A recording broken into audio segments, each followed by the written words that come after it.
ብሎ በየጠላብ ሲደሰኩር የሚያድር አገው የአማራ ፋኖ አሳደውን የሚገለው አገዎች ናቸው። ዘመነ እኮ አንድ ክፍለ ጦር አገው ነው እኮ ያሰማራብን።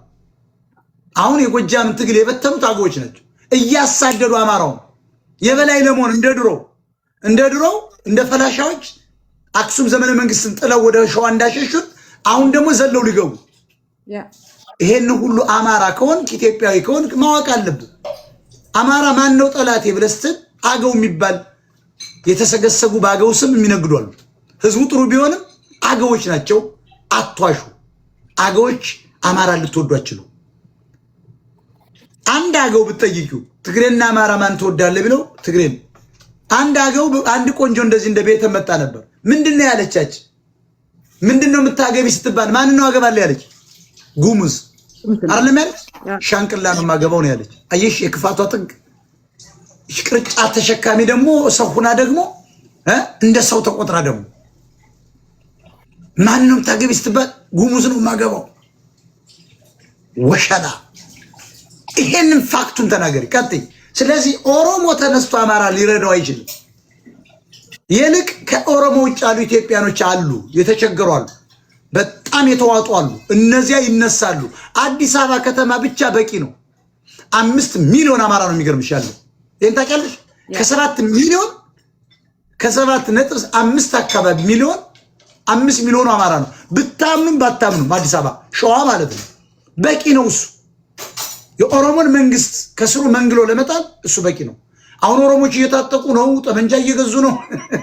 ካልተኮሳችሁ ኦሮሞ እኮ አሁን ይኸውልሽ በተኩስ አማራ ስላልቻለው ድሮን እየታጠቀ ነው። በድሮን እንፈነግላለን ያላላንዱ ኦሮሞ ባለፈው እዚህ ገብቶ አየሽ። እንደዚህ ነው እያሰቡ ያሉት። ጀት እየገዙ ነው። እስከ መጨረሻው አሁን አማራ ከመጣ ጀት መተኮስ ጀምራሉ። እንኳን እነሱ የአማራው ንጉስ ኃይለ ሥላሴ በአማራ ላይ ተኩሷል። እነዚህም አልተወለዱንም። በጀት ነው የሚነፉት ይሄን ገበሬው። ስለዚህ አንተ ድዳም ፋኖ ነው። ትግሬ አንተን አያድንህም። ኦሮሞ አንተን አያድንህም። ጉራጌ አንተን አያድንህም። ኤርትራ አንተን አያድንህም። ጠመንጃም አያስፈልግም ከኤርትራ።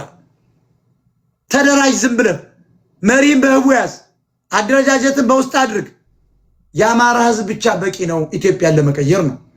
እኔ ያነሳውብሽ አሁን ኦሮሞዎች ጋር ተባብረን ትግሬዎች ጋር ማንም ትግሬ ሊተባበርሽ አይችልም። አማራ የሚባለው ህዝብ ዝም ብሎ ያለ ነገር ደግሞ በኢትዮጵያ የሚጠላ እንዳይመስልሽ። ለምን በይ ኋላ ቀር ነው። ከትምህርት ስላስቀሩት አሁን አይሰማሽም። ሁሉም አማራ አዋቂ ነው። ሁሉም አማራ ዘሩን ያውቀው። ዝርክርክ ነው። እኔ አማራ ነኝ የሚል አማራ አይተሻታቂ። ኢትዮጵያ ነው የሚል ዝም ብሎ ምንድነው ግን? ሌሎች እኮ አማራ ኦሮሞ እያሉ ነው። ትግሬ አንተ ብቻ እንድትዩ እና ቢሆንሳ አማራው እኮ ለማይበላት ኢትዮጵያ ባንዲራ ለምን ተቀደደ ብሎ እኮ የሚያለቅሰው ለምን ሰብስቦ ያቃጥለው? የምኒልክ ሐውልት እንዳይፈርስ ለምን ያፈርሰው? ምን ያደርግላል? ቂጡ ተቀዶ እየለመነ ፒያሳ ላይ በእንተ ስለማምላክ እያለ የምኒልክ እንትን ሊፈርስ ነው ይበል። ዱላውን ይዞ እንዴ ምኒልክ ታፈርሰዋል?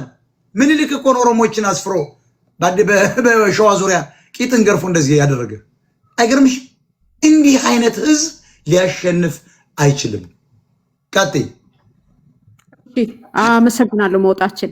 አይ ለክላሪቲው ያህል እኔ የትግራይ ህዝብ አንዴ እየጠየቁኝ ስለሆነ የኔ ቤት አሁን በዚህ ሰዓት ስንት ነው የሚያሳይሽ ላንቺ? 603,800 ደርሷል።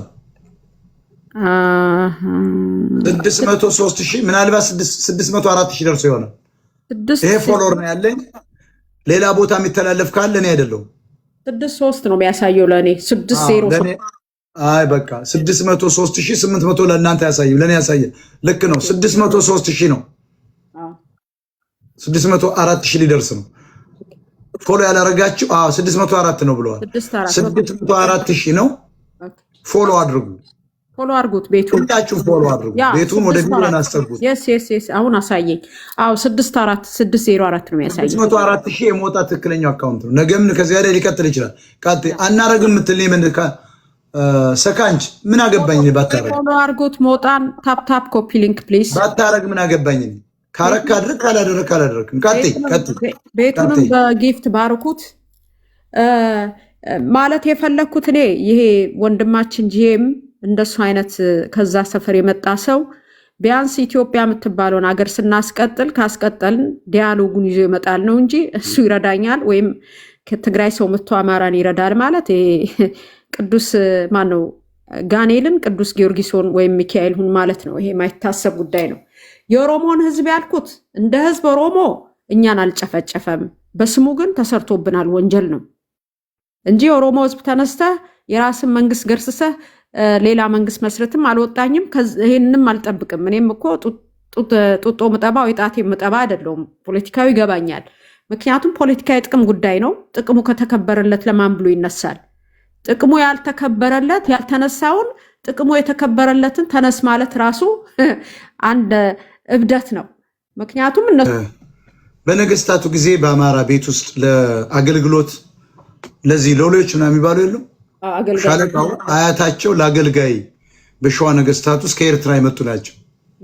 ኩናማ ወይ ምናምን የሚባሉት ምንድነው የሚባሉት? እነዚህ ብሌኖች ብሌን ኩናማ እንጂ ሻለቃ ዳዊት እኮ አማራ አይደሉም እኮ ብዙ ህዝብ አያውቅ። እኔ ብቻ ነኝና ጥቂት ምሁራን ያውቃሉ። አሁን የሸዋ ሰዎች የት ነው የተወለዱ ብታያቸው የትም አያመጡ፣ ዘራቸው አይመጣም።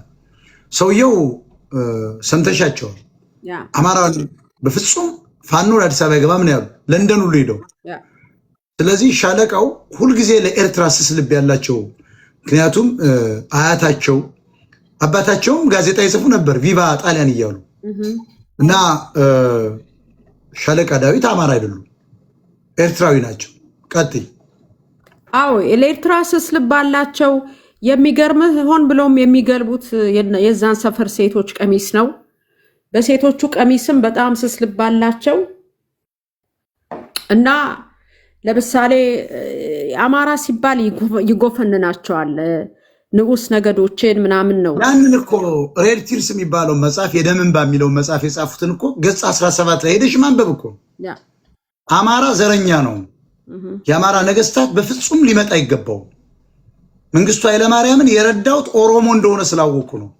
አማራ ወደ ስልጣን አይመጣም እያለ የጻፈን ሰው ዳያስፖራው አማራ 4.8 ሚሊዮን ዶላር ሰጥቶ በቃ አማራ ከዚህ በኋላ ወደ ስልጣን ያስፈልገውም ብሎ ሻለቃውን ሲረዳ እሳቸው ምን ያድርጉ? የሰጠ ራሱ አማራ ታገልኛለ። አማራ የወከላቸው እስክንድር ነጋ የተባለ ስልባቦት ሌባ። አንደኛ ኦርቶዶክስ ጄኖሳይድ ለምን አላችሁት? የሚሞተው ሙስሊም ነው 90-80%፣ ክርስቲያኖ ዚያና 20% ነው የሚሞተው አይደል? ስለዚህ ለምንድን ነው የአማራ መባል ያለበት ተብሎ ሲጠየቁ አይ ኦርቶዶክስ ብለው ቀየሩት ማለት ነው። ሬዙሚያቸውን እኮ ለአብይ አህመድ 3 ጊዜ ልከዋል የውጭ ጉዳይ ሚኒስትር እንዲያደርጋቸው። መቃወም የጀመሩት ማመልከቻቸውን ቅርጫ ሲከት ብቻ። ሐቁ ይሄ ነው። ስለ ሻለቃው የአማራ ጠላት እንጂ ወዳጅ ሊሆኑ አይችሉም። ሂዳችሁ ሬድ ቲርስ የሚለው መጽሐፍ ፔጅ 17 ላይ ሂዳችሁ አንብቡ። ያን አይታችሁ ራሱ ዲያስፖራዎች እውነትም አንጎልነን እውነትም አንጎል ይቅርታ የለንም ንፍጥ ነው ጭንቅላታችን የሞላው ብላችሁ ታስባላችሁ። እንዲህ አይነትን ሰው እንደምራይ ብለህ ትሰጣለህ። ቃቲ እሺ፣ አዎ ይሄው ደሞጣ አንደ ቸኮይ መረጃ ለምናምን የሚል እሺ፣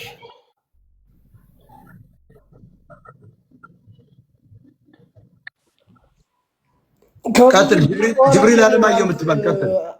አንድ ደንቆሮ ሞጣዬ ብዬ እንደሌለው ሰው መጀመር እንዳይመስል ልብ ካለ እንዳታወርደኝ፣ አዳምጠኝ እንዴ በቪዲዮ